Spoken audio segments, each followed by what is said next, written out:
invocation. Om Namo Bhagavate Vasudevaya.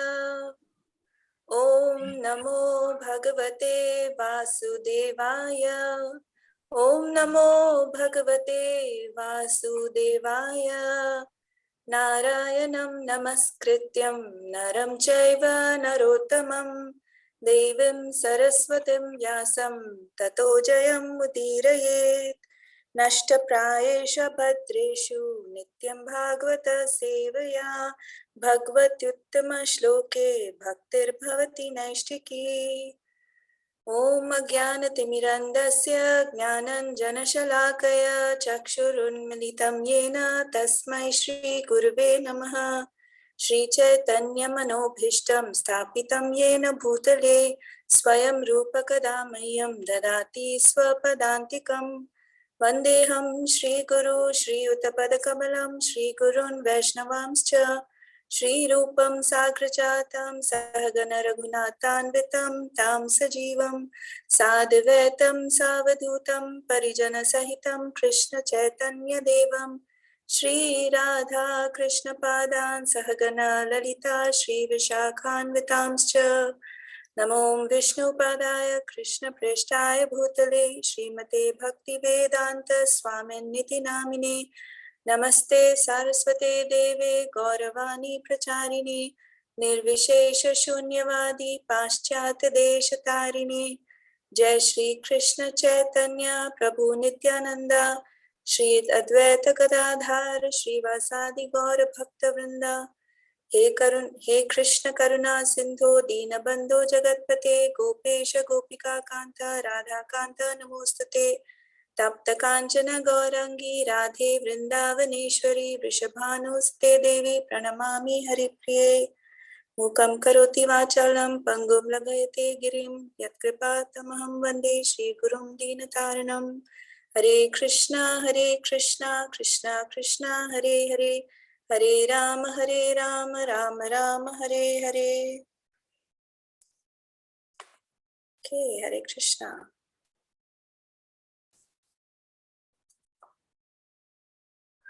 So, who's doing the gratitude? Hare Krishna, Mataji. Dandavad Pranam. Hare Krishna. Dandavad Pranam to everyone. First of all, thank you for giving me this opportunity to pay my gratitude, my obeisances to everyone on this session.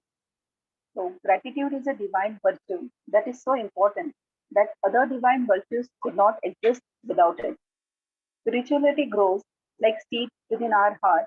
Our spiritual practice of chanting God's name, reading scriptures, doing seva for God and others, water that fields. But gratitude is what makes the ground fertile so that all these other virtues will have its maximum effect. A fertile soil allows the seed to have deep roots and grow very strong, and for that, a grateful heart is essential. Radhanath Swami Maharaj says there is one quality that makes the mercy of Guru and Krishna accessible, and that is gratitude. I am very grateful to the scriptures like Bhagavad Gita and Bhagavatam, who is Krishna Swayam. I am sincerely grateful to our Jagat Guru Srila Prabhupada, because of whom a person like me get an opportunity to absorb this divine transcendental knowledge. I am thankful to all my Shiksha Gurus for helping me to understand this Tuyatam Gyan. Krishna will take our devotional service seriously when he sees we have gratitude to the great souls who have given their lives to help us. I have no words for the Supreme Personality of Godhead Krishna, who is continuously busy in helping me cleaning the contaminated heart. I am thankful to Supreme Lord for making my ground of my heart fertile so that Bhakti Lata beach can grow up sincerely. I want to pay my gratitude to all my associates, all my devotees here in Nandini Gupta and all my family members who helping me to getting this Krishna consciousness absorbing in me and following my sadhana sincerely.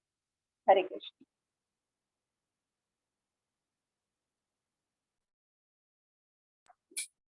Hare Krishna.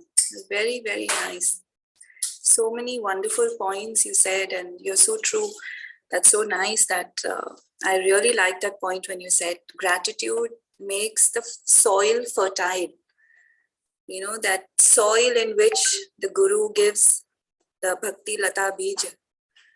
And your gratitude makes that soil so fertile, and your chanting then waters that seed. So that creeper just grows so fast, and bears its fruits in the spiritual world. So nice, beautiful. Anyone else wants to say anything about what she said? Okay. So, we did the first 3 shlokas last class, and let me just share the screen.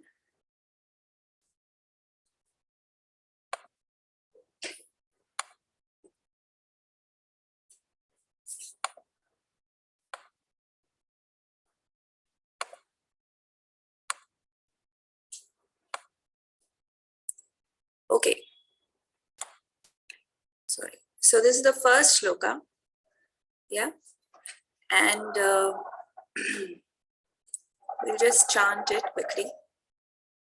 Om Namo Bhagavate Vasudevaya Janmadasya Yato Anvayaditarataschateeshvabhignaswarat Tene Brahma Hridaya Adikaviye Muhyanti Yat Suryaha Tejo Vari Mridam Yatha Vinimayo Yatra Trisargam Risha Dhamna Svena Sada Nirashtakuhakam Satyam Param Dhimahi. So this is the Sambandha, and the second one is Abhideya, third one is Prayojana. Sambandha, so we know who is Lord Krishna. So he is the absolute. So this gives the features of the absolute. So who is the absolute? Someone who is the source. He is the primeval Lord, and he is responsible for creation, sustenance, and destruction of the manifested universes. Who is directly and indirectly. He is fully cognizant.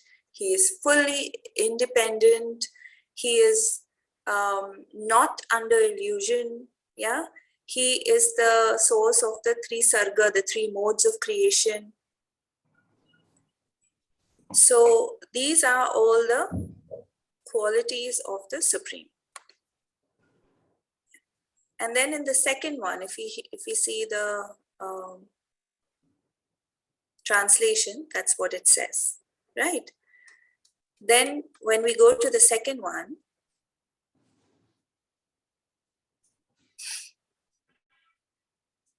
is Abhideya.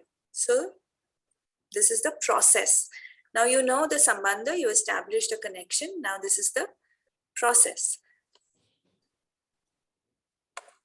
Dharma projita kaitavotra paramo nirmatsaranam satam vedyam vastavam atra vastashavadam tapatrayon moolanam Srimad Bhagavate Mahamuni Krite Kimma Parerishvaraha Sadhyo Hridya Varudhyate Trakritibihi Shishrushabhistakshanat. So who's written this? It's written by the Mahamuni Vedvyas. Srimad Bhagavatam is written by Mahamuni Vedvyas, and it is, what does it establish? That it is the highest. It is the highest, and Vedvyas has written it so that it is understandable for us. He has compiled it. And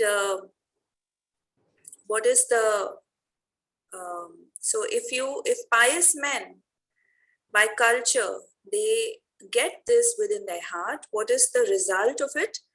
The result of is that the tapatrayon moolanam, the 3-fold miseries, it uproots, it causes the uproot of the 3-fold miseries. Yeah. And you get it 100% pure in heart of a devotee. So it is also dependent from whom you get it, and it is the topmost of religiosity, and it completely rejects Kaitava religion. Yeah. So what is the Kaitava religion? Dharma, Artha, Kama, and Moksha. Moksha, Kaitav. What is the meaning of Kaitav? It is cheating religion. Yeah. And so therefore Srimad Bhagavatam is also called the fifth Purushartha. Dharma, Artha, Kama, Moksha, 4 Purusharthas. Srimad Bhagavatam is called the fifth Purushartha, which is all we need in life. We don't need the others. They are called cheating religion. Why is it cheating? Anyone can. Why is it? Because see, all scripture says follow the 4 Purusharthas, right? Dharma, Artha, Kama, and Moksha. But here it says it is Kaitava religion. It is cheating. And it says only follow Bhagavatam, which is the 5th Purushartha. Anyone can tell me why it is cheating? Because they are not showing us the correct path to come back to Dharma, Godhead. Artha, Kama, and Moksha also follows the Vedas, and you do eventually go back to the Lord, right? That's what dharma is, right? Everyone says follow dharma. And according to the Vedas, you have to go dharma, artha, kama, and moksha, right? Sheetal, yeah? Hare Krishna. All these also bind us into the cycle of birth and death. That's why they are cheating religion. True, that's true. But what about moksha? Does that also bind you in birth and death? Yes, Mataji, very much. My understanding is that anything that does not teach you Krishna is the Supreme Personality of God is a cheating religion, because he is the Supreme Purush. And if the rivers are not leading to the ocean, then they are misleading you or delaying your process of reaching him. Okay, we'll park that and we'll ask Veggie what she wants to say. I think, is it something to do with envy? Somebody who's free from envy, and this, Bhagavatam is the Param Dharmam, which can only be revealed to a person who's without envy. See, what you're saying is right. Yes, that even in Bhagavad Gita, Krishna tells Arjun that you are anasuyave, you're non-envious. That's true. But when we are following the Vedas, when we say, okay, let me just 1 minute stop sharing so that I can see you all. Yeah. When we are following Vedas and we are following the scriptures, we are going according to, we're leading a pious life according to dharma, artha, and kama, and moksha, according to our prescribed duties. Right? So you automatically live a very sattvic life. So why is it cheating religion? Because like Vishaka Mataji said, it doesn't give you love of Krishna. So it cheats you from that love, and which is the highest goal. That is the prayojan. That is the prayojan. You can get liberation. You can even go up to the Vaikuntha planets, right? But there is only Shanta and Dasya Bhav there. There is no Sakhya also is in Dasya Bhav. It is not in that sweetness of the Sakhas of Vrindavan. Or even there is no fraternal. There is no fraternal. So that comes again in Ayodhya, which is above the Ayodhya or Saket Dham, which is above the Vaikuntha Dham. So why is Dharma, Artha, Kama, and Moksha? Now we have to understand that in our parampara, we are coming above just the religiosity here. Yeah, we are going in a spiritual journey. So we have to know what our goal is. We have to be very clear what our goal is. That is what makes us choose what kind of process we are following. If we don't know the goal, then we will settle for anything. For example, if you're going on a holiday, if you want to go to a particular place, you will enjoy it more. If you get a free ticket, even to Egypt, in the middle of summer, you will go, na? Free hai, chalo, let's go. But if you plan and you say and you choose that, okay, I want to go to let's say Hungary or Holland to see all the flowers, the valley or something, I mean, whatever your destination, I've also forgotten all these destinations. So then you will enjoy more. Then you will look forward, you plan, you know that, okay, what is there. If you're getting something just, okay, as a routine thing, you will like it, you will go, you will enjoy it, but you're like, it's okay, I think ghar jate hain wapas, enough is enough. Yeah. So, I mean, it's a very mundane example, but dharma, artha, kama and moksha, when you follow dharma, artha, kama, moksha, you follow the 4 varnashrams, then you will reach liberation as a byproduct. You will. But here you have a choice of choosing your destination. If you don't know where you are going, you will. That is the problem with a lot of people nowadays, that they follow any spiritual activity, any spiritual process. They listen to everyone and anyone because they don't know where the goal is. If your goal, if you're listening to, if you're listening to things which only give you, say, the effulgence, Brahman, effulgence, that is Brahman. You just go to the effulgence and you have to come back. Paramatma, again, Paramatma is Vishnu. You know you're going to go there, right? But if you're going to fall, even after knowing that your destination by reading Bhagavatam is Golok Vrindavan, and you still choose Dharma, Artha, Kama and Moksha, then what is it? You're cheated, right? People who do not get Golok Vrindavan as a destination, they are cheated. If you book a ticket from here, let's say from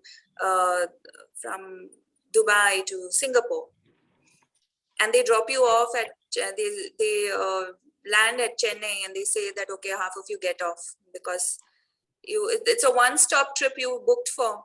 But everybody say, but I thought I was going to Singapore. Say, no, sorry, this is what you chose. You chose a one-stop trip. That's it. They cheated, right? They took you on board thinking you're going to Singapore, but you reached only halfway. Where is Singapore and where is Chennai? You're not going to enjoy it. So the same way, if you don't know your destination, if you don't choose, if you don't want to go to Golok Vrindavan and be in the Madhurya Ras or the Sakhya Ras or the Vatsalya Ras or the, even the Dasya Ras, there's no Shanta Ras there. Then you can just follow any practice, any spiritual practice, right? And then just go anywhere. But here in Bhagavatam, what is the goal? The goal is Krishna's association, and that is anywhere. And for that, you have a lot of preparation to do. What is that preparation? First of all, you have to go through Bhagavatam. So there is this, I know all of you must have heard of Birhat Bhagavatamrita. Yes, the journey of Gopakumar. So this is written by Sanatan Goswami. It's a journey of Gopakumar who gets a mantra from his guru, the guru actually came once in his lifetime, gave him the mantra and left. So just follow this. And he very diligently chants the mantra and he goes from one planet up. He goes to Swargalok, then he goes to Brahmalok, Tapalok, Brahmalok, he goes to Sadashiv Lok in the spiritual world, then he goes to Vaikuntha Lok. When he goes to Vaikuntha Lok also, he goes running to meet Vishnu and everybody says, look, hello, you can't. This is Vishnu.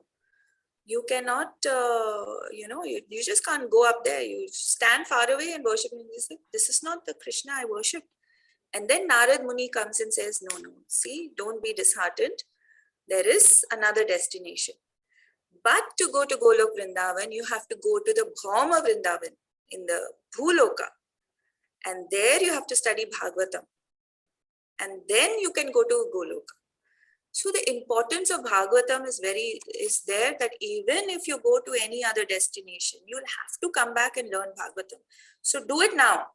Finish that prerequisite now. So just by chance, you go to Vaikuntha, you can tell the Vishnu Dutas there, look, I have done Bhagavatam. This is my qualification. This is not my destination. They'll say, okay, sorry, take you to Golok Vrindavan. And I'm not joking, this does happen. Yeah, so take it very seriously. Okay, let me just quickly share. I know where it's gone. Yeah, here. So the third shloka was the Prayojan. So what is the Prayojan? So we did the Sambandha, Abhideya and Prayojan. Prayojan means the goal.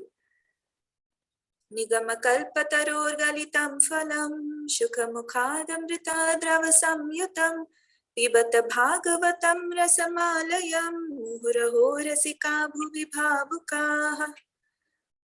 So this Nigamakalpataro, the mature fruit of the desire fruit of mature fruit of the desire tree of Vedic literatures, it emanated from the lips of Sri Shukadev Goswami.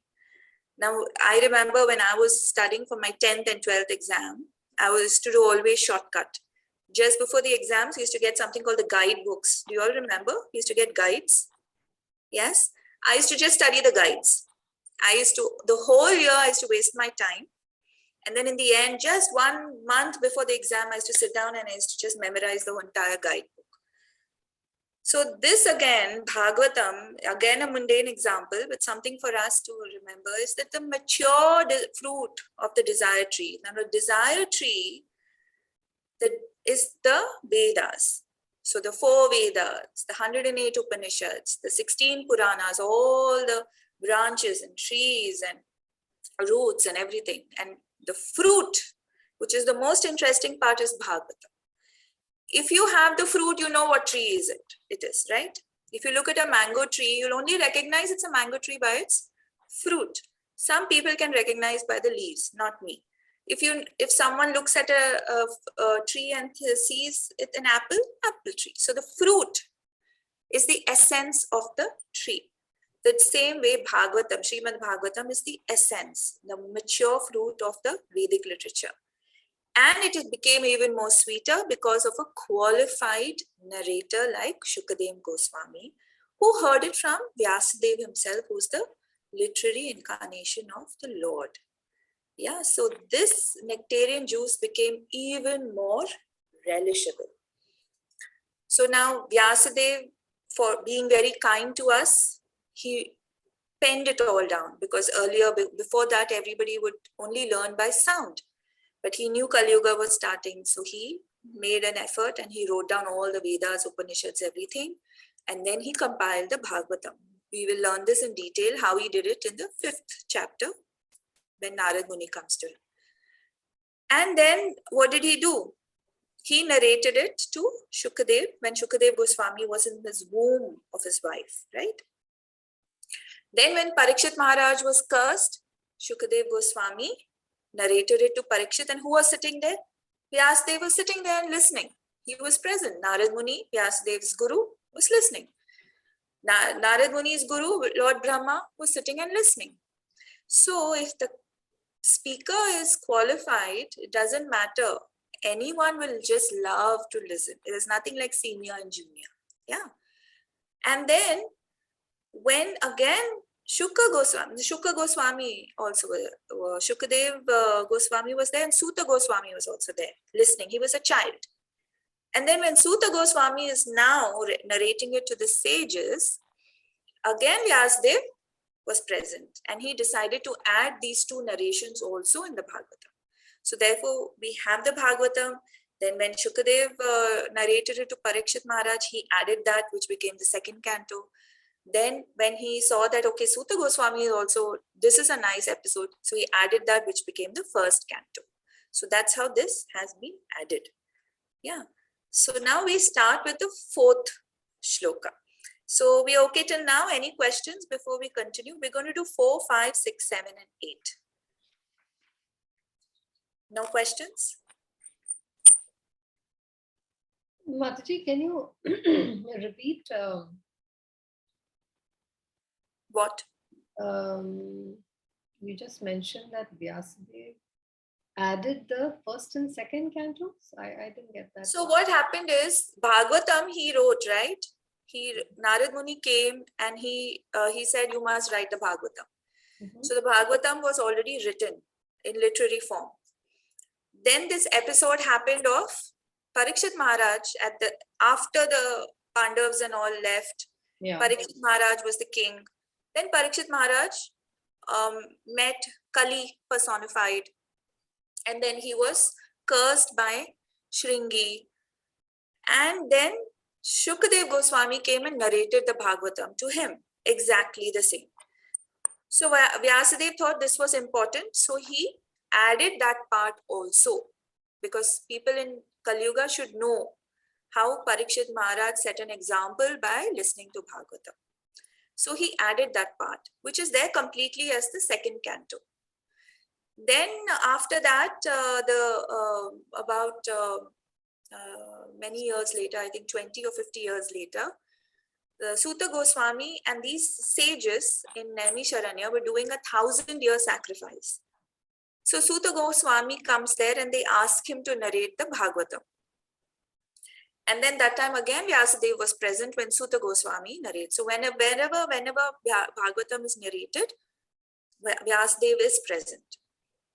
So when Suta Goswami narrated it, and there were a lot of questions, wonderful questions asked, perfect questions which were answered by Suta Goswami in the form of Bhagavatam, then Vyasadeva said that this is also important for people in Kali Yuga. So he added that part also. He prefixed it. So these are all preludes. So again, this is there in the entire first canto. So you will find the first canto is the conversation between Suta Goswami and the sages of Naimisharanya. Second canto, Suta Goswami will be telling to everyone the conversation between Shukadev and Parikshit Maharaj. And then the third canto onwards, when the actual Bhagavatam starts, again there will be a third conversation between Vidura and Maitreya Muni, Maitreya Rishi. So that actually, so people get a lot of confused that who's telling whom, who's telling whom. Mhm. So Maitreya Rishi is telling Vidur, which again Shukadev Goswami tells Parikshit that Maitreya Rishi is telling Vidur. Yeah. And then Suta Goswami tells everyone that these things happened. So that is the sequence of all the Bhagavatamas. Okay, thank you. Mataji, I also have a question. Yes, Neha. So the thing is that we know that Vyasji wrote Bhagavatam. First he wrote the Vedanta Sutra, then Puranas, and then the Mahabharata. But I was reading Canto 1.1, where it is written that in Matsya Purana, there's a reference of Bhagavatam. So when Vyasdev wrote Bhagavatam, after all this, when he was not satisfied, why is the reference of Bhagavatam there in Matsya Purana? Yeah, so very nice question. And in fact, I had mentioned in class last week, last time, it's been 2 weeks now, you probably must have forgotten. So everybody, there is a thing that Sri Vyasadeva wrote the Bhagavatam. It is not it is not a Mahapuran. And it is a separate compilation because these 18 Puranas are there. And then Srila Vyasadeva wrote. So these are eternal scriptures. These are ever existing. When we say Srimad Bhagavatam was written by Vyasadeva, he compiled it and put it down in writing. It was always there in sound form. People were hearing this and learning this right from the Satya Yuga and the previous Manvantaras. But for Kali Yuga, because we do not have that much, you will learn this also in the 10th verse, we don't have the memory to hear by sound and memorize everything. Not only do we need it written, so in earlier days, what the shloka was said, the person who was listening memorized it and understood it also. Here, we don't even remember what the shloka is. We don't even understand what the shloka is. And we need a purport, a 3-page purport of what does it actually mean. So we are so dim-witted. So for that reason, Vyasadeva wrote it down. So when we say wrote it down, what did it do? Srimad Bhagavatam is ever present in all of the Puranas. So like mention of Matsya Purana, which is the oldest Purana, there is a full section of Srimad Bhagavatam. Then it is also there in Brahma Vaivarta Purana. Then it is there in Skanda Purana. There's so many other Puranas. You know there are 18 Puranas. So from all of that, now this Bhagavatam which we have is not even 10%. Yeah, he's given us the cream of the actual Bhagavatam, for which this is what we need to know in Bhuloka, in Kali Yuga, and at this stage of time. This is what we need to know. So he wrote this down for us. Okay, I'm taking out excerpts from this. So first, what did he do? He wrote the Vedanta Sutra. And from that, he wrote the commentary, Srimad Bhagavatam, which was the essence, which was most important. Where Narad Muni said that you are not happy by doing the other things because you have not glorified Krishna completely. So Srimad Bhagavatam is just, what is it? Bhagwan, Bhagavat, and Bhagavatam, which is the Lord, his devotees, and his pastimes. Neha, does that answer your question? Yeah, kind of. So you're trying to say that it was ever existing, and that is why it was written, much later. So that is why the reference is there in the other books, right? It was, everything was written down at the end of Dwapar Yuga. All the Vedas, all the Upanishads, all the Puranas, the Mahabharata, the Ramayana, everything was written down. Now, Ramayana, of course, not Vedas, written down at the end of Dwapar Yuga to help people in Kali Yuga, because they would not have, they have short memory. They would not be able to retain so much at the same time. Therefore, it was written down. Otherwise, it's ever existed. And he compiled the Bhagavatam from different. Now, if supposing we had to give class, I had to give class and I had to refer 16 Puranas to give just the one Bhagavatam, it's just impossible for me. Even doing one verse from this Bhagavatam is like a big thing. I have to prepare for it, for a few days, meditate on it for a year. So Bhagavatam was written down by Vedavyas in this way. All right, thank you. You're welcome. Yeah, this is a very important question because it really boggles your mind. I also had this question many times. I mean, what do you mean written? What do you mean where? But as you go through Bhagavatam itself, you will understand it. Okay, so we start with text 4. Naimishe nimisha kshetra rishaya shonakadayaha satram swargaya lokaya sahasra samamasata.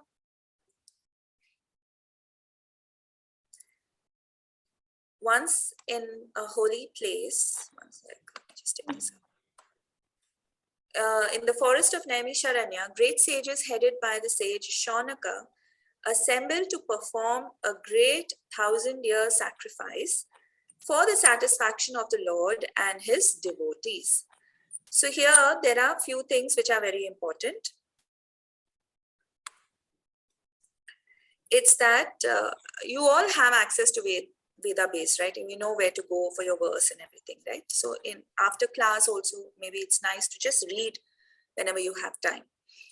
So now we are setting the scene for the sages to inquire. So the first 3 shlokas were like a Mangalacharan before Vedavyas started his Bhagavatam, writing it. These are the 3 prayers towards the Lord, and also telling us, what is our goal.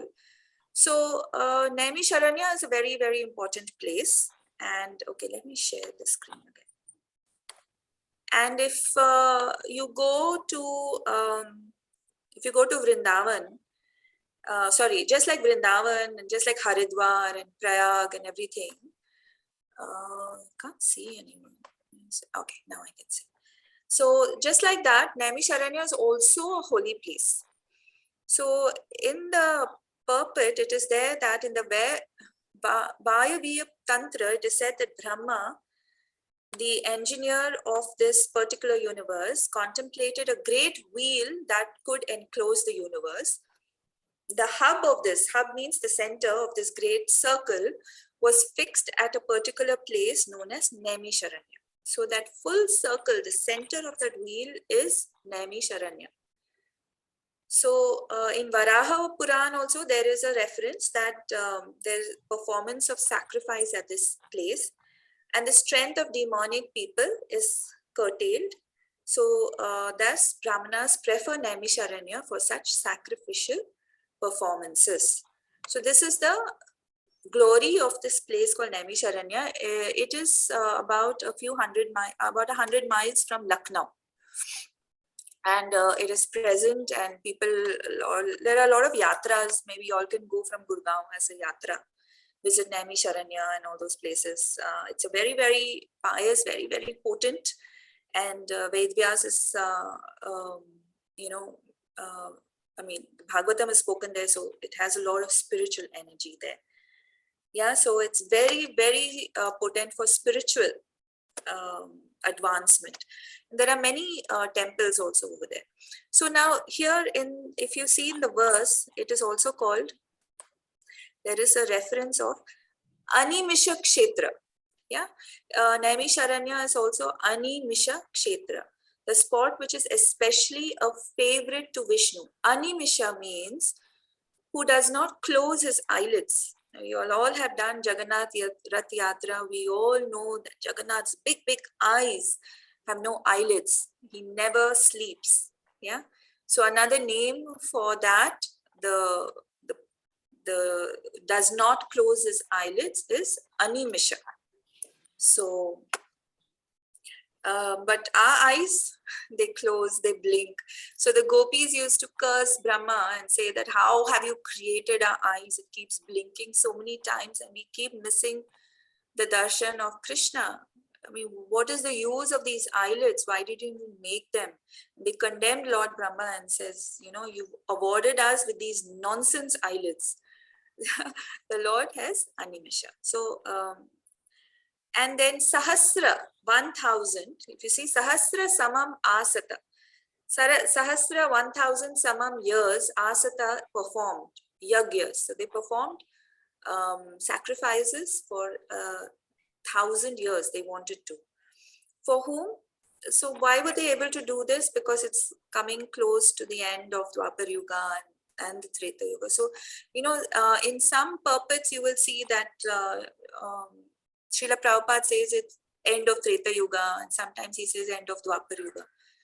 So this is also another confusion, that is it end of Treta, is it end of Dwapar? So there is a little overlap of Treta and Dwapar. Okay, so you will find in some lectures, Srila Prabhupada says end of Treta Yuga. It's not by mistake, it's just that Dwapar and Treta sometimes gets overlapped. So then they were able to do this 1000-year sacrifice. And so we know that in Satya Yuga, what is the lifespan? Anyone knows lifespan? 1 lakh. 1 lakh. Okay, yes. And Treta?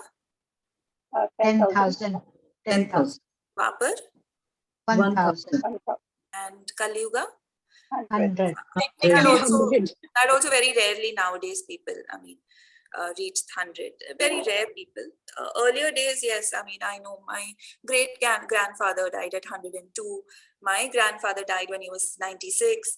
But my father passed away at 70. So we don't know, right? So, and what was the, this thing, what do you call, Dharma Yuga? I mean, Dharma, Yagya, what do you call? Yuga Dharma for Satya Yuga? Meditation. Yes. And for Treta?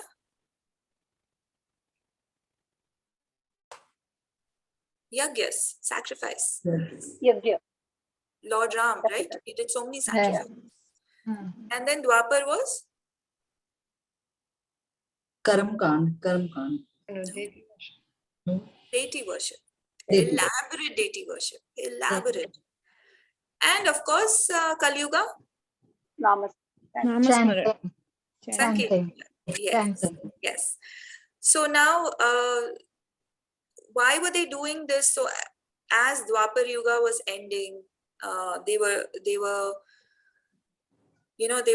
should have, a lot of people ask this question, they should have done Sankirtan Yagya, right? Why were they doing this Yagya? because they were qualified to do it. Why Sankirtan Yagya is for Kali Yuga is that because we are not qualified to do it. That's why. So they were qualified, and so therefore they were doing it for what? Why does anyone do Yagya? Can anyone give me a verse from Bhagavad Gita?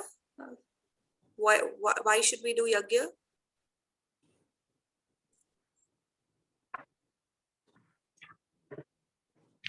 (3.9) Yagna Arthat. Yajñātat karmano nyatra Loko yam karma bandhana atadaktam karma kaunteya mukta sangha samachare. Very nice. Anyone can explain it?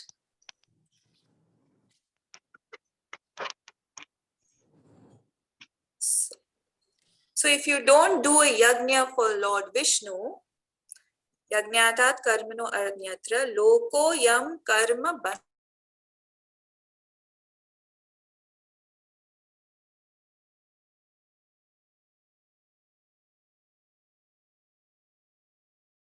All yagyas are meant for Vishnu.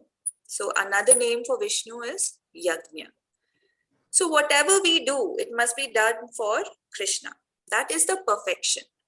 Krishna also says, whatever you do, do it for me. Anyone remembers that verse? Whatever you do. Yes? Okay, another one. Here it comes. Whatever you do, whatever you eat, whatever you offer. Which is that verse? Yad adnasi, yad Yuktahara viharasya. karosi, yad adnasi, yad I'm not Correct. remembering completely, but yeah, the verse. Correct. 9.27. Yad karoshi, yad ashnashi, yad Juhosh. juhoshi, yad rasi, yad Yat tapasyasi, tapasyasi kaunteya yad kurushva Mam namaste. madarpanam. Yes. Whatever you do, whatever austerities you perform, whatever you give away, whatever you eat, everything should be done as an offering for me. So therefore, what are these people doing? They are doing it for the benefit of all of us. So these sacrifices here are done for what? As a service for the fallen souls. So why do these great sages, they're always anxious to do for the good of the people, right? So, so they all, yeah, so here the purport, Srila Prabhupada says, the sages know it well that, so therefore, for the good of all men, they are always anxious to perform acts which may bring about peace in the world. They are sincere friends to all living beings, and at the risk of their personal inconvenience, they are always engaged in the service of the Lord and for the good of the people. That is why they did it. Yeah. Text 5. Ta ekadatu munayah pratarhuta hutagnayah satkritam sutamashirnam praprachuridamadarat. One day, after finishing their morning duties by burning a sacrificial fire and offering a seat of esteem to Srila Suta Goswami, the great sages made inquiries with great respect about the following matters. So, if you see, the first thing Srila Prabhupada says, morning is the best time to hold spiritual services. Yes, and he also says in many, many places, in many, many conversations, how important it is to wake up early in the morning. So a lot of people in the beginning, they feel that, it's okay to have baby steps. It's okay to, start off, but eventually we must all come to a place where we wake up every morning to do your japa. Why? Why is that? So there is this thing also that why wake up at Brahma Muhurat? Why can't I? If Chaitanya Mahaprabhu said chant anywhere, anytime, then what is the problem? Well, the problem is not in chanting anywhere, anytime, because Chaitanya Mahaprabhu said chant all the time, but we want to chant anytime, right? So the moment the sun rays hit the earth, Rajagun starts. You are in Sattva and Shuddha Sattva only from Brahma Muhurat time. There are lot of references to this in the scriptures. Two things I heard from a class. I mean, if you all have the time, please listen to Radhesham Prabhu from Pune. He gives very nice lectures in Hindi and in English. There is one about waking up early and why you should wake up early. Two things which that entire lecture is very nice, but two very important things from scriptural references he gave was, when you wake up at Brahma Muhurat time, when you wake up, the body produces a drop of Amrit. Everyone's body produces a drop of Amrit, which therefore gives you a long life. So those who wake up in the morning live longer. Secondly, the Devatas are on their Brahman to see if everything is going properly at Brahma Muhurat time. That is the time they go around for inspection. And when they see a person awake at that time, had a bath and fresh, they say, wow, this person really deserves to progress in their spiritual journey. Let me bless them. And you get blessed by all the Devatas. So these are the two things, but there are many other things why you should. And Srila Prabhupada also emphasizes, and by example by these rishis here, morning is the best time for any spiritual services because you are in Sattva Gun completely, and it's very easy to move on to Shuddha Sattva.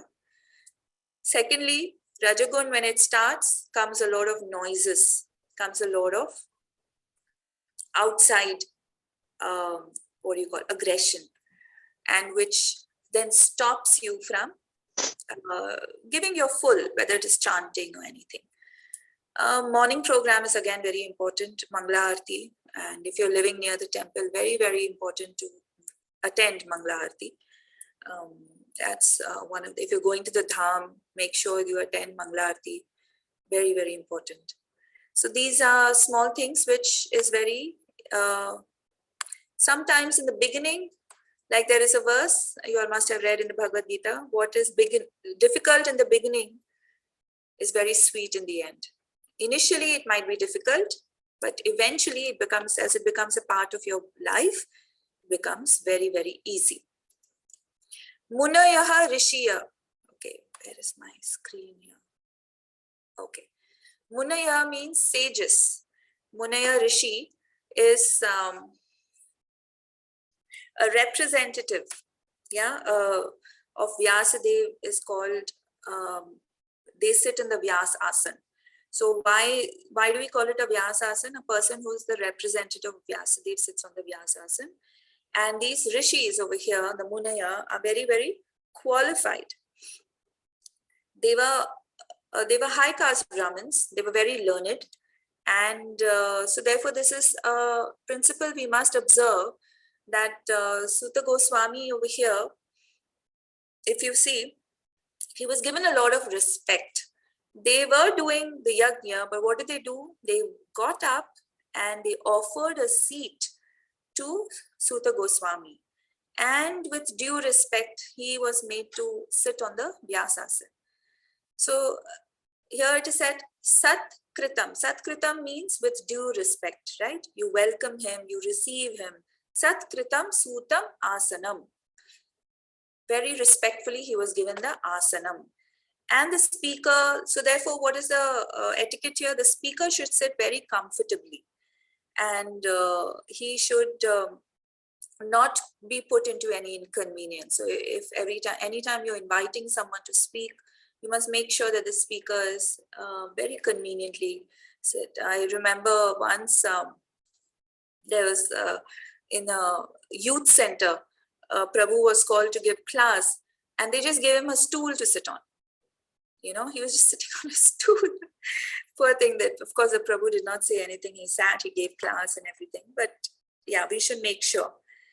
Then you must speak to him very nicely. Asina prapruchuhu. Then questions. So these questions which you put should not be put very challenging. You should be very, very adarat. You must have a lot of manners. You must, with a lot of adoration, I beg to ask you a question. Can I please ask you something? You know, so a couple of days ago, we had invited a very senior devotee home for prasadam, and he was talking about how he started his journey in ISKCON, and he was mentioning how once he had gone to attend Bhanu Maharaj's class in Chennai, and he had just started reading Prabhupada's books and all, and he thought he knew a lot, and he just stood up and said, "How can you say this? Is this true? How can you say this?" Bhanu Maharaj just looked at him and he just walked away. He didn't even reply, nor did he take any offense. And then after many years, the devotee realized that, that was not the right way to ask a question. So you must ask a question very submissively. Anyone remembers a verse from Bhagavad Gita about this? Yes, Sheetal? Tadvidhi panipaten pariprashne sevya uddekshyanti te jnanam jnaninam tattvadarshina. Can you explain it? Tell the meaning also for others who don't know. It basically means that we should very humbly inquire from the spiritual master in a very in a very, very humble way, because and we should inquire from the person who has seen the truth. So tad vitti panipaten pariprashna, that's how we should ask the question. Very nice. Pariprashnena sevaya. You must inquire submissively and do seva. Yes, very nice. So in the same way, Arjun also, even though Krishna was his friend, what did he do? Very, very nicely, with lot of respect, asked him the questions. He did not challenge him like, okay, you're my friend, I'll just challenge you to questions. I mean, just tell me. No, he gave him that respect of a guru, and he inquired submissively. So also, like, if you think I can understand, please can you explain it to me? Things like that. Yeah. So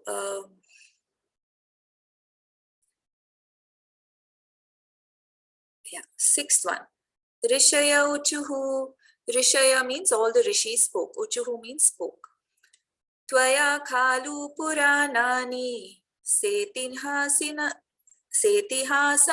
chanagha akhyatanyapya adhitani dharmashastrani yanyuta.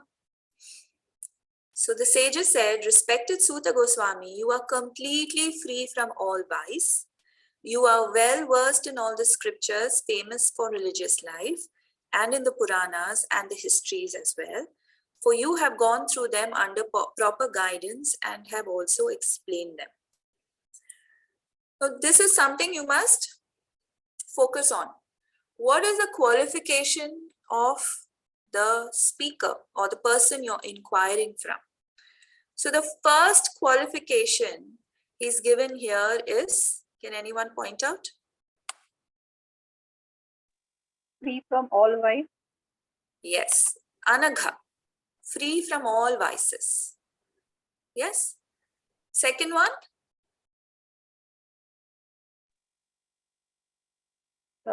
Well versed in the scriptures.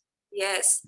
Akhyatani adhitani, meaning he is well read, but not only well read, he can explain it also properly.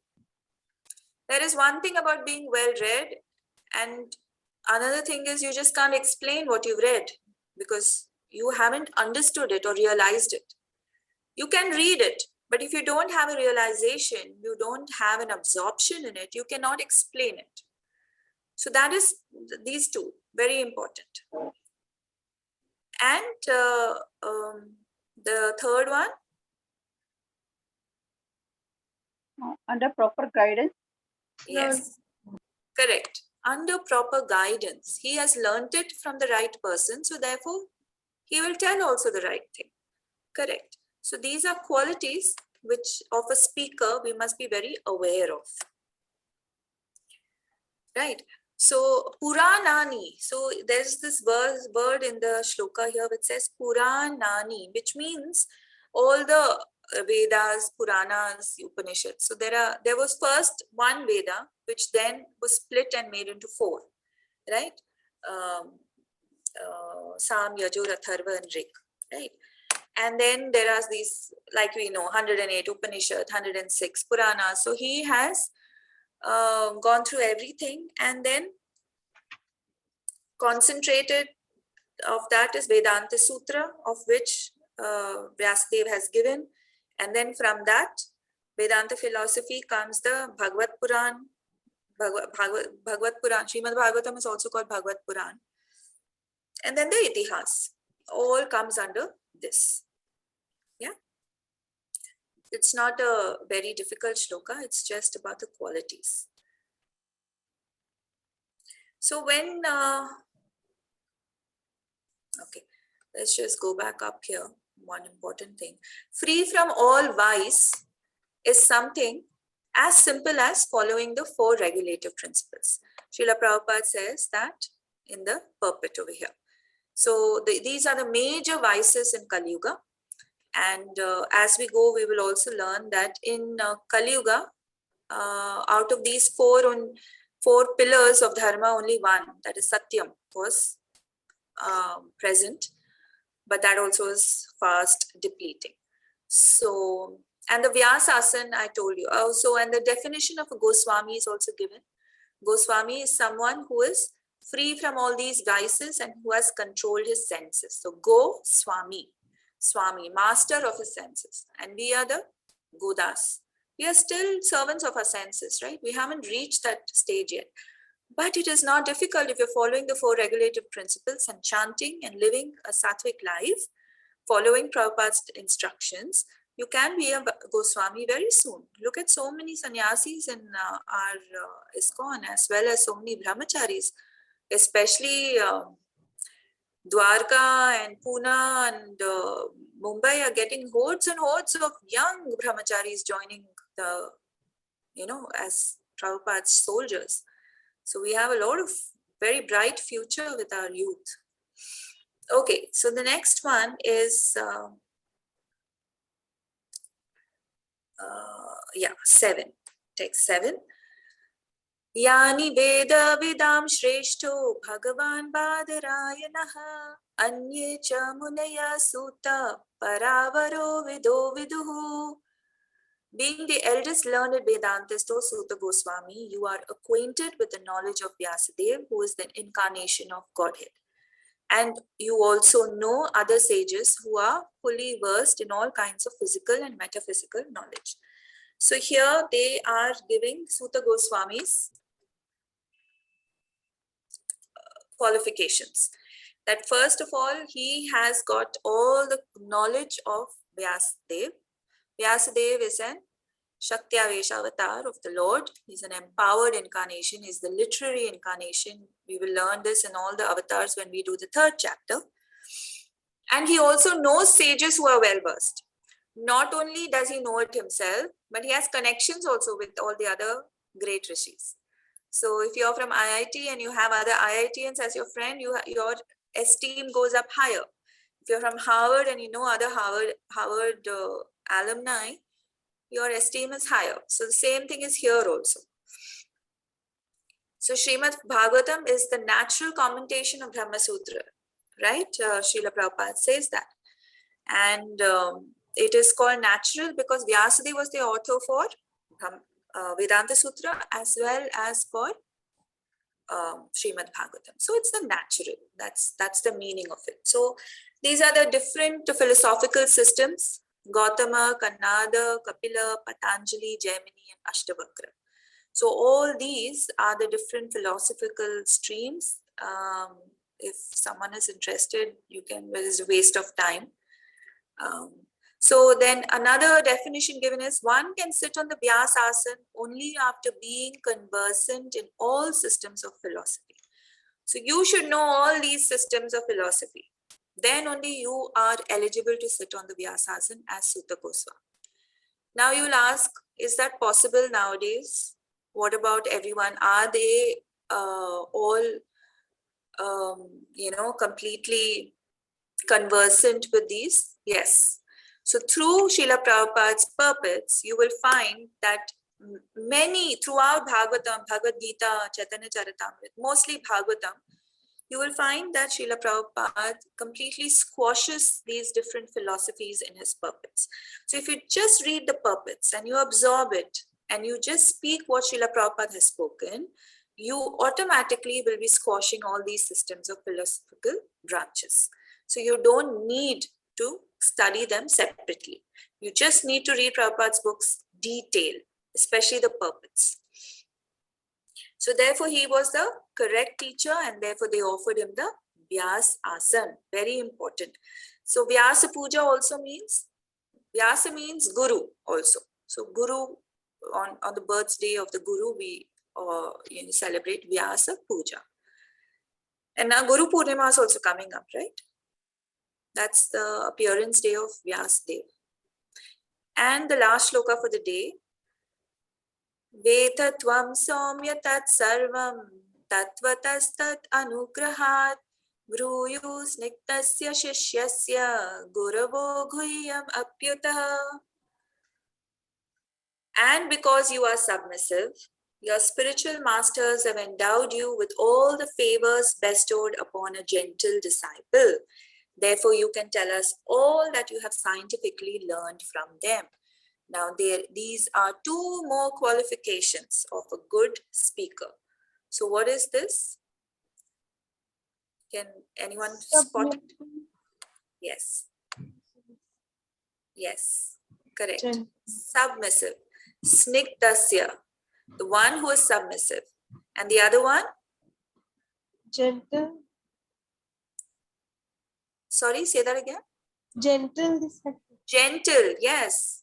Soumya, pure, simple, gentle. So these are the qualities of a Speaker. and also of a Guru. disciple. No, of a disciple. So Sorry. if you are submissive, if you are simple, if you are pure, you are gentle, the gurus will just give you, bless you, endow you, and you will get the knowledge. You will get the spiritual energy. All you have to do is be gentle and submissive and willing to accept and willing to follow instructions. What is another definition of a disciple? A disciple is one who is willing to be disciplined. Yeah, it's called a disciple. Only a person who is simple, who is gentle, who is submissive will be disciplined, right? We also, as mothers, we know our children, all children are not the same. Some children are, they have more tantrums. They are difficult to be disciplined, right? So, but a gentle child is so easy, na? So easy. My mom used to say, oh, you're a girl. It's so easy to discipline you. But it's not about girl and boy. No, it's just about the quality. So if you mold yourself to be submissive and gentle, the guru will instantly just be so happy and endow you with all kinds of spiritual blessings. So just a little recap. Let's just do what is the qualifications of Sutta Goswami. Can everyone see this? Yes? No? Yes, Mataji, we can hear it. See it. Okay. Free from all vice. I ate the E. So qualities of Sutta Goswami: Anagha, free from all vice. Adhitani, Akhyatani, well versed in scriptures, Puranas, Itihasas, histories, and can explain them well. Veda Vidam Shrestha, eldest learned Vedantist. Soumya, he was gentle, pure, and simple. and snigdasya, he was submissive. Therefore, your guru endows you with favors. So these are the 5 qualities of Suta Goswami, out of which we can try to at least do 4. We don't want to be the eldest, but at least the other 4 we can try. Yeah, that will happen automatically, the 5th one. One day we will be the eldest. Okay, so we stop for today, and from next shloka, start the questions.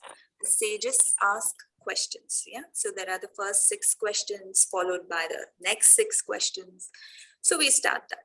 So 9 to 23, which is the end of the chapter, is another one big section, but we won't do 9 to 23. We will be doing 9 to 9, 10, 11, 12. We'll be doing 4 shlokas next week. Please try to read and come. So what is the secret of success in spiritual life? What is the secret to success in spiritual life? Be a good disciple. Willing Yes. to learn. Yes. Yes, be a good disciple, submissive, And disciplined. to be ready to be disciplined. Disciplined, sometimes we feel someone is going to bring a stick and say, chalo. No, it's about following the 4 regulative principles, chanting. So austerities, we must be ready to perform austerities in Krishna consciousness, which is the biggest austerities. What is your biggest austerity, Anjali, for Krishna consciousness? What do you think is your biggest austerity? Anjali? The biggest hurdle.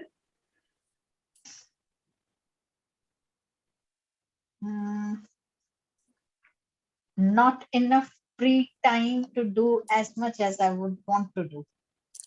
Okay, so your austerity is finding time. Yeah, your austerity. My difficulty is making time and finding time.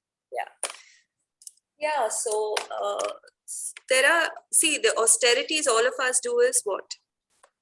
Waking up early in the morning, chanting 16 rounds, fasting on Ekadashi, on festivals, Nirjal sometimes. These are all important for spiritual growth. Whether you like it or not, if you somehow just do it for Krishna, everything else will fall in place. And Guru, it's important. Why? Because we know the sages were all well versed, but they still approached Suta Goswami, right, as a guru. So a lot of people think what? That why should a guru come between me and Krishna, right?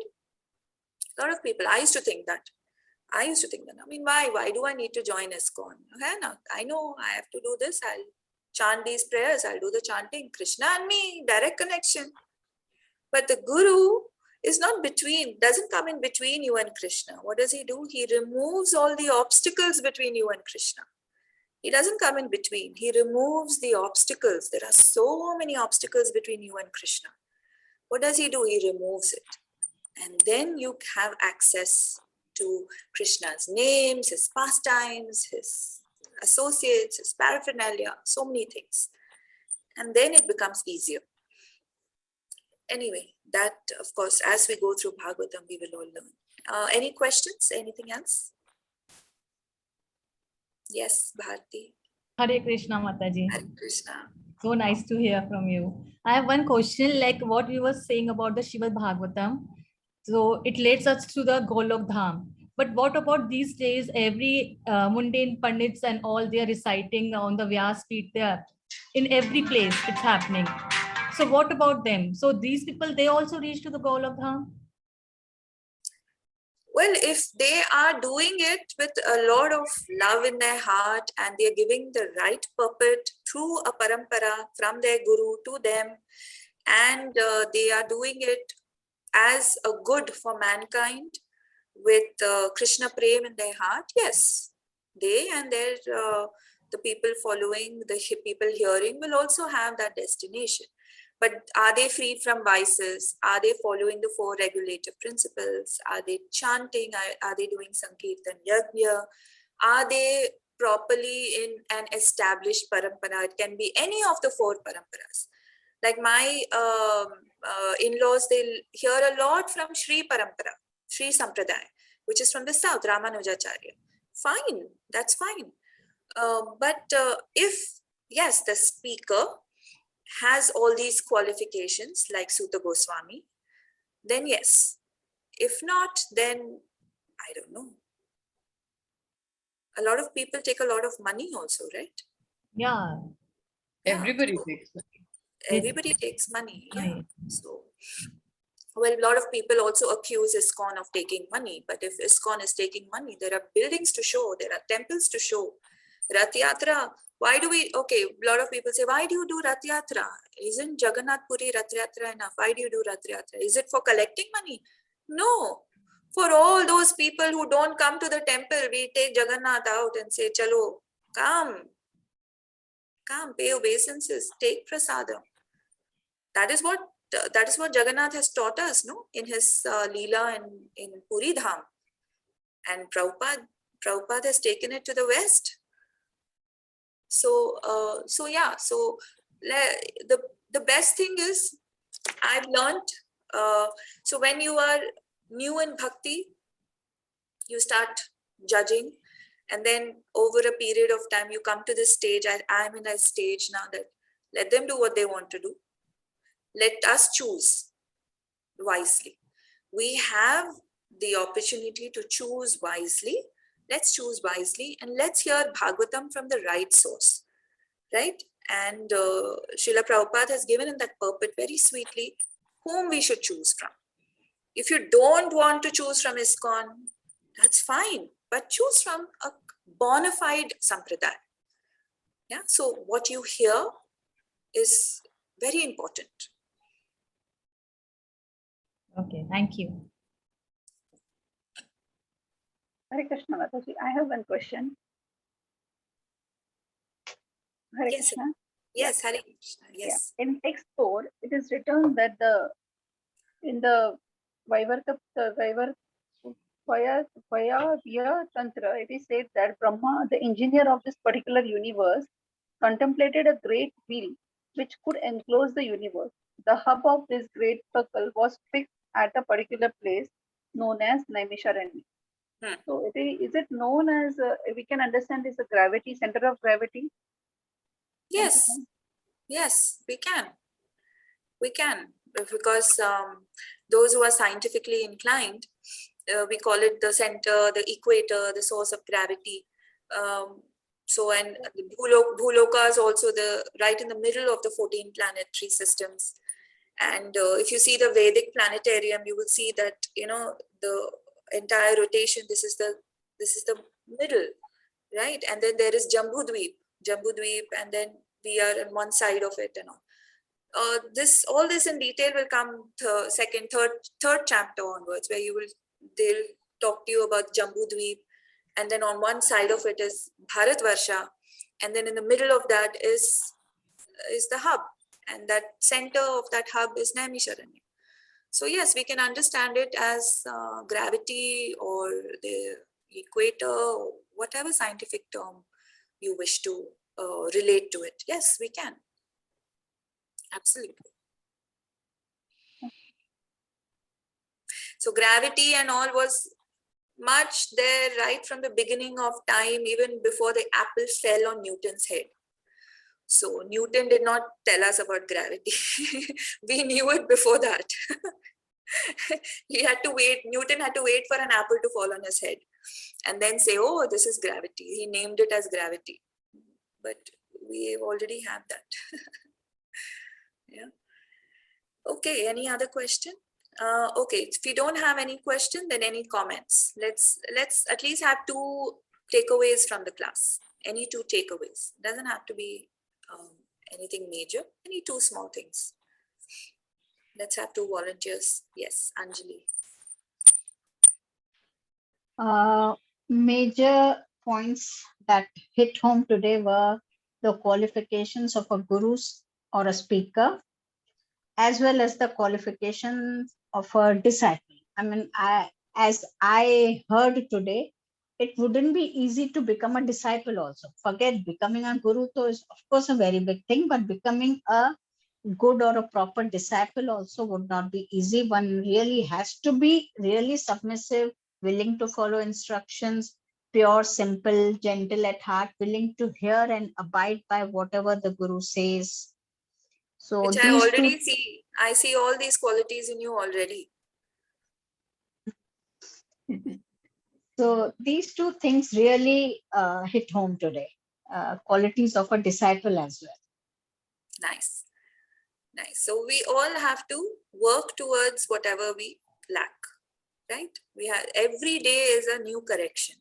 We learn and we correct ourselves. Every sunrise gives you an opportunity to correct yourselves.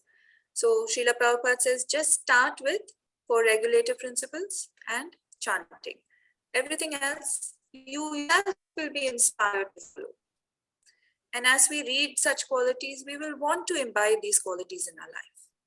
We learn from our mistakes. So what does it say? A saint doesn't have a past and a sinner doesn't have a future, right? So that means that what's past is past. What mistakes you made is the past. You just correct it and move on. Doesn't mean that if someone did something last month, you still dwell on it and say, oh, that person is like that. No, that person has changed. No, with every sunrise, we change. We learn from our mistakes. But a sinner doesn't have a future because he's still sinning. So we have to just learn. Okay, one more person. Come on. Yes, Neha. So you spoke about the importance of getting up in the morning. We know that, 4, 16 and 4 is the basic strategy which we need to adopt. But the explanation which you gave that, when you get up in the morning, the body makes Amrit was really, really nice. And Devtas are coming to bless you. So this was a new insight, which was really inspiring for me. In fact, a lot of books are being written like 5 a.m. club and all, which are basically making money on the same concept. But they are projecting it in a different way. And they are also saying that you should get up in the morning and manifest things. So when you are manifesting things and your things are coming true, the logic is that devtas are already there. So because of that, things are coming true. And it is already there in the Bhagavatam. So it's a great explanation which you gave. Absolutely. You said it. You hit the nail right on its head. When we say 5 a.m. club, it sounds so cool. Na? Haan, chalo, hum bhi, let's join them. When we say Brahma Muhurat, you said, Mama, chodo na, what are you telling me about all these ghisi-piti baatein? If I tell my younger one, to theek hai, he's fully into KC. If I tell my elder one, Karan, you should join the 5 a.m. club. Yeah, I agree with you. Brahma Muhurat, Mama, what do you say? So how we package also is so important. How we package.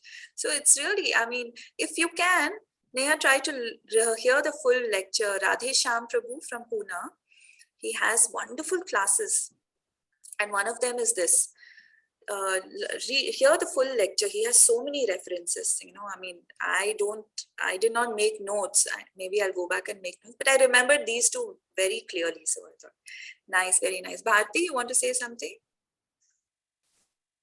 Yeah, same thing about the Brahma so Neha said. Because these days, law of attractions is so much in, na? Manifest this, this technique, this. So it's exactly the Brahma Muhurat what we people do. Absolutely. Yeah, absolutely. Nice, very nice.